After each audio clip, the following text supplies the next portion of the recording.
Alhamdulillah wassalatu wassalamu ala asyrafil mursalin wa ala alihi wa ibadillahi swalihin asyhadu an la ilaha illallah wa asyhadu anna muhammadar rasulullah. ഏറ്റവും ബഹുമാനപ്പെട്ട അധ്യക്ഷന്മാർ, ഉസ്താദുമാർ, രക്ഷിതാക്കൾ, വിദ്യാർത്ഥികൾ, അസ്സലാമു അലൈക്കും വറഹ്മത്തുള്ളാഹി തആല വബറകാതുഹു. മനുഷ്യൻ തന്റെ ദൗത്യവും മാർഗവും ലക്ഷ്യവും മറന്ന് അശ്രദ്ധയിൽ ആണ്ട് ജീവിതം ധന്യമാക്കാൻ ശ്രമിക്കുകയും കാലക്രമേണ അതേ മനുഷ്യൻ തന്നെ അത് ഒരിക്കലും സാധ്യമല്ല എന്ന തിരിച്ചറിവുണ്ടാവുകയും എന്നാൽ അതിന് സാധ്യമാകുന്നൊരു വഴി വേണമെന്ന് മനസ്സിലാക്കിയപ്പോൾ ലോകരക്ഷിതാവ് തന്റെ ദൂതനിലൂടെ തന്റെ പരിശുദ്ധ കിതാബിലൂടെ ആ സമൂഹത്തെ ആ സമുദായത്തെ നേർമാർഗത്തിൽ നയിച്ചു. ഇതിലൂടെ മാത്രമേ മനുഷ്യന്റെ അത്യന്തിക ലക്ഷ്യം കരസ്ഥമാവൂ എന്ന് ആ ദൂതൻ അവരെ പഠിപ്പിച്ചു.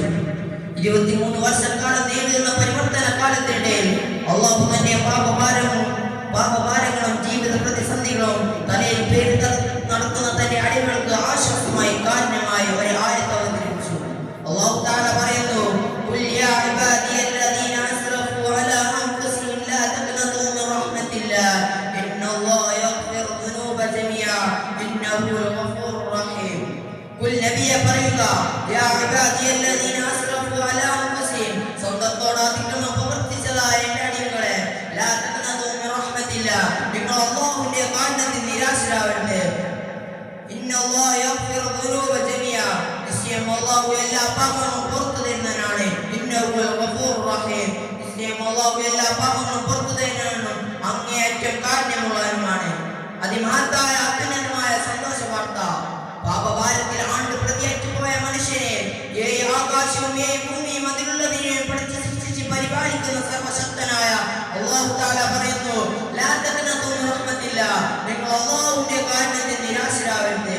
കാരണം അല്ലാഹുവിന്റെ കാരുണ്യത്തിൽ നിരാശരാവുക എന്നുള്ളത് ഒരു സത്യവിശ്വാസിക്ക് ഒരിക്കലും യോജിച്ചതല്ല. അതുകൊണ്ടാണ് വൈപിഴച്ചതല്ലാതെ മറ്റാരാണ് തന്റെ രക്ഷിതാവിന്റെ കാരുണ്യത്തിൽ നിരാശരാവുന്നത് ഇബ്രാഹിം നബി അലൈഹിസ്സലാം ചോദിച്ചത്. അതുകൊണ്ട് മാത്രമാണ്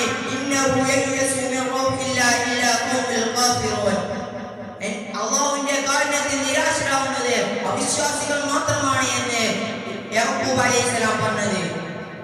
അതുകൊണ്ടാണ് എന്റെ കാരുണ്യം മറ്റു ഇതര വസ്തുക്കളെക്കാൾ വിശാലമായതാണ് എന്ന് അല്ലാഹു പ്രഖ്യാപിച്ചത്. തുടർന്ന് അല്ലാഹു തആല പറയുന്നു, ഇന്നല്ലാഹ യഗ്ഫിറു ദുനൂബ ജമീഅ, നിശ്ചയം അല്ലാഹു എല്ലാ പാപങ്ങളും പുറത്തു തരുന്നവനാണ്. എന്നല്ല, അവൻ മാത്രമാണ് പാപങ്ങൾ പുറത്തു തരുന്നവനും.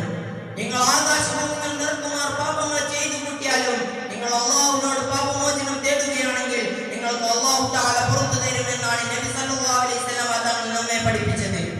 നബി സല്ലല്ലാഹു അലൈഹി വസല്ലം തങ്ങൾ പറയുന്നു, നിങ്ങൾ അല്ലാഹുവിന്റെ കാരുണ്യത്തിൽ നിരാശരാവരുത് എന്ന് പറഞ്ഞതുകൊണ്ട് നിങ്ങൾ അല്ലാഹുവിന്റെ കൽപ്പനയെ അനുസരിക്കാതെ തോന്നിയ രീതിയിൽ ജീവിക്കണമെന്നോ ചെയ്ത തെറ്റുകൾ വീണ്ടും വിചാരം വേണ്ടെന്നോ അല്ല, മറിച്ച് ചെയ്ത തെറ്റുകൾ അറിഞ്ഞോ അറിയാതെ ചെയ്ത തെറ്റുകൾ ആവർത്തിക്കാതെ അതിൽ വീണ്ടും ഉൾപ്പെടാതെ ആത്മാർത്ഥമായി മനസ്സിലാക്കി അല്ലാഹുവിനോട് പാപമോചനം തേടുക. എന്നാൽ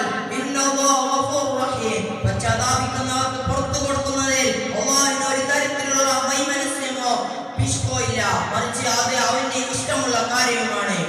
ഒരു മനുഷ്യൻ പശ്ചാത്താപിച്ച് മടങ്ങുമ്പോൾ അല്ലാഹുവിനുണ്ടാകുന്ന സന്തോഷത്തെ നബി സല്ലല്ലാഹു അലൈഹി വസല്ലം തങ്ങൾ ഒരു ഉദാഹരണത്തിലൂടെ മനസ്സിലാക്കി തരുന്നു. ഒരാളുടെ വാഹനമായ ഒട്ടകം ഒരു വിജനമായ മരുഭൂമിയിൽ വെച്ച് ഓടിപ്പോവുകയാണ്. പക്ഷേ അവന്റെ ഭക്ഷണപാനീയങ്ങളെല്ലാം അതിന്റെ പുറത്തായിരുന്നു.